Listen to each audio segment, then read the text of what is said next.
আসসালামু আলাইকুম রহমতুল্লাহি ওবারাকাতুহু। হিন্দু ভাই বোনদের প্রতি আদাব, অন্য অন্য জাতির প্রতি আন্তরিক ধন্যবাদ। আমি আপনাদের মাঝে আজকে আরেকটা উপদেশ নিয়ে এসেছি। সেই উপদেশটা হচ্ছে আপনার সবার জন্য, হিন্দু মুসলমান বৌদ্ধ খ্রিস্টান জাতি উপজাতি সবার জন্য আমি উপদেশটা নিয়ে এসেছি, সবার মাঝে নিয়ে এসেছি। সেটা হচ্ছে দুইটা প্রশ্ন। সেই প্রশ্নটা হচ্ছে এখানে, জ্ঞানী ও গুণীদের কথা, কোন কাজ করিলে নারীরা তাড়াতাড়ি স্বামী হারা হয়ে যায়? জ্ঞানী ও গুণীদের কথা, কোন কাজ করিলে নারীরা তাড়াতাড়ি স্বামী হারা হয়ে যায়? ঠিক আছে, এটা জ্ঞানী গুণীর কথা। আদি যুগের জ্ঞানী গুণীরা বলছে যে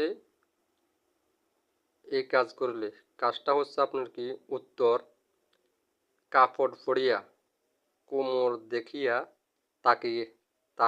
তাকিলে নিজেকে দেখলে, মানে কাপড় চোপড় পরি কোমরের দিকে নারীরা তাকাইয়া নিজেকে দেখলে, মানে আমি আপনাকে বলি যে শর্টকাটে বলে দিই, সেটা হচ্ছে আপনি মা বোন সবাইকে বলতে আছি যে আপনারা শাড়ি পরছেন, কাপড় চোপড় সবগুলা সাজগোজ করছেন, সাজগোজ করার পর অনেক মা বোন আছে যে নিজেকে দেখে, নিজের সৌন্দর্য দেখে, কোমরের দিকে দেখে। এগুলা যারা দেখে তাদের কি স্বামী হারা হয়ে যায় তাড়াতাড়ি। স্বামী হারা বলতে, অথচ ওর স্বামী মারা যায় আর ওর স্বামী তাকে ছাড়ে দেয় বা ডিভোর্স তালাক, এখন এগুলা অনেক বাড়ে গেছে।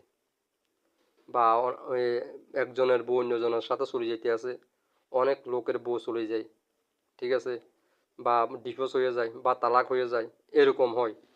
এখন এই জিনিসটা প্রতিটা এলাকা দেখতে আছি, অনেক বাইরে গেছে। জাতি কিংবা উপজাতি, হিন্দু মুসলমান বৌদ্ধ খ্রিস্টান, কোনো জাতি ভেদাভেদ নাই, সবার মাঝে এই জিনিসটা ছড়িয়ে গেছে এখন। এখন এই জিনিসটা হচ্ছে এটাই।